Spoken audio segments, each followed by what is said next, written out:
The jagged peaks of the Alborz Mountains stood unyielding, their rocky slopes cloaked in a veil of mist. A silence, heavy and absolute, hung in the air, broken only by the whisper of the wind through the crags. This forbidding landscape, a place of stark beauty and unforgiving nature, was now the scene of a tragedy that had gripped a nation. A helicopter, carrying the president of Iran, had vanished amidst these peaks, leaving behind a trail of unanswered questions and a silence more chilling than the mountain winds. Rescue teams, their faces etched with grim determination, scoured the treacherous terrain, their hopes dwindling with each passing hour. The wreckage, a tangle of metal and shattered hopes, lay strewn across a remote mountainside, a stark testament to the unforgiving power of nature. There were no survivors. The silence of the mountains held the weight of a nation's grief, a silence that spoke volumes of the tragedy that had unfolded. The crash site, a scene of devastation, was a harsh juxtaposition to the serene beauty of the surrounding landscape. The twisted metal, a mangled carcass of technology against the backdrop of the timeless mountains, served as a stark reminder of the fragility of life, a fragility amplified by the treacherous nature of the terrain. The silence of the mountains, once a symbol of serenity, was now a haunting echo of the tragedy that had befallen the nation.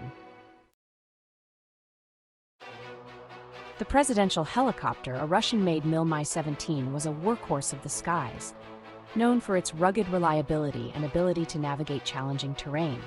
It had ferried presidents and dignitaries across the vast expanse of Iran, a symbol of power and authority, its rotors churning the air with a sense of purpose.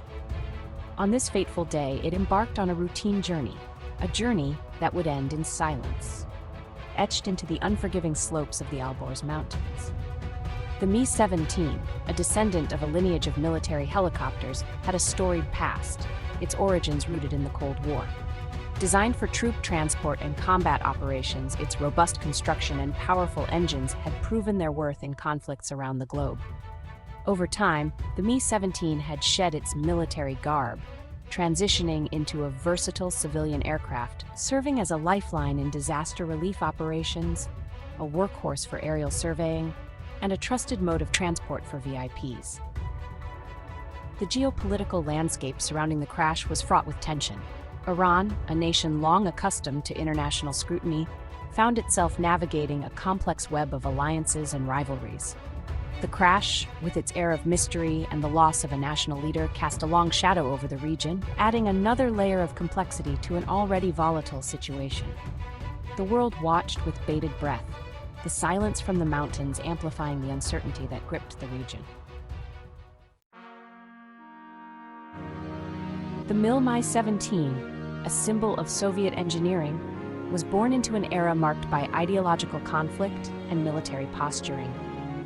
Its creation was a testament to the technological prowess of the Soviet Union, its powerful engines and rugged airframe designed to withstand the rigors of combat and the demands of troop transport.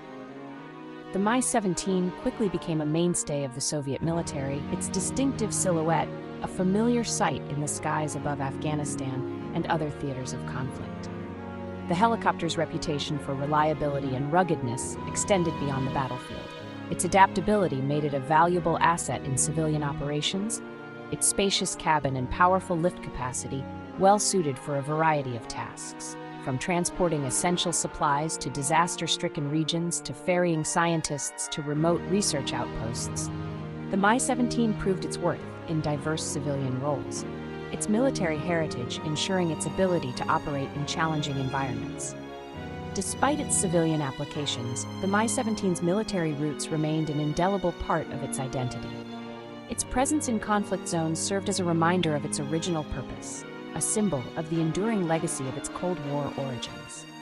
This duality, the helicopter's ability to serve as both a tool of war and an instrument of peace, reflected the complex realities of the world it inhabited, a world where the lines between conflict and cooperation were often blurred. The news of the crash sent shockwaves through Iran, the sudden loss of their president casting a pall over the nation. The silence from the mountains, the absence of any survivors, amplified the sense of disbelief and grief that swept through the country. The president, a figure who had steered the nation through turbulent times, was gone, leaving a void in the political landscape and a nation grappling with the enormity of the loss. The crash had shaken the nation to its core, the sudden disappearance of its leader creating a sense of vulnerability and uncertainty. The political machinery, accustomed to the steady hand of the president, now faced the daunting task of navigating a future without its captain. The nation held its breath, the silence from the mountains a stark reminder of the fragility of power and the unpredictable nature of fate. The tragedy had also cast a long shadow over the international community. The crash, with its air of mystery and the absence of clear answers, had fueled speculation and raised concerns about the stability of the region. The world watched with a mixture of sympathy and apprehension, the silence from the mountains underscoring the gravity of the situation and the potential geopolitical ramifications of the loss. The crash had become a global event, a tragedy that transcended borders and highlighted the interconnectedness of the world. The crash site, a scar on the mountainside, served as a constant reminder of the tragedy that had unfolded. The twisted metal, the scattered debris, stood in silent testimony to the fragility of life, a fragility amplified by the unforgiving nature of the terrain. The silence of the mountains, once a symbol of serenity, now carried the weight of a nation's grief, the echoes of loss reverberating through the valleys and peaks. The loss of the president had left a void in the political landscape, a void that would be difficult to fill.